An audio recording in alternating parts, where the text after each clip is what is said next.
আৰু এটা কথা ধুনীয়াকৈ কৈ আছো, চব মোবাইলৰ অৰিজিনেল ডিছপ্লে, তাৰ ভিতৰত যেকেইটা মাল আছে চব কপি নহয়, চব এইটো আপোনাৰ 52 14 Pro Max, 14 Pro Max, এইটো আপোনাৰ 13 Pro, এইটো আপোনাৰ 23,600 টকা ডিসকাউন্ট।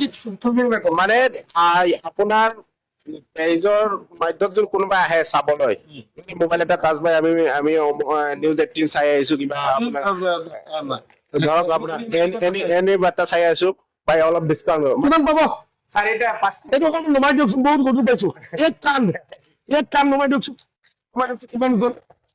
এইটো পাব, এইটো পাব, এইটো পাব আছে হিন্দুস্তান মোবাইল, কেৱল মাত্ৰ হিন্দুস্তান মোবাইল স্ক্ৰীণ দিব, লগতে এয়া 500 1000 টকা দিব আপোনাৰ কাৰণে বন্ধুসকল। গতিকে ভিডিঅ'টো ইমান শ্বেয়াৰ কৰক আৰু ভিডিঅ' স্ক্ৰীণত দিয়া নাম্বাৰটোত আপোনালোকে যোগাযোগ কৰি হিন্দুস্তান মোবাইল ষ্ট'ৰৰ পৰা আপোনালোকে মোবাইল কিনক।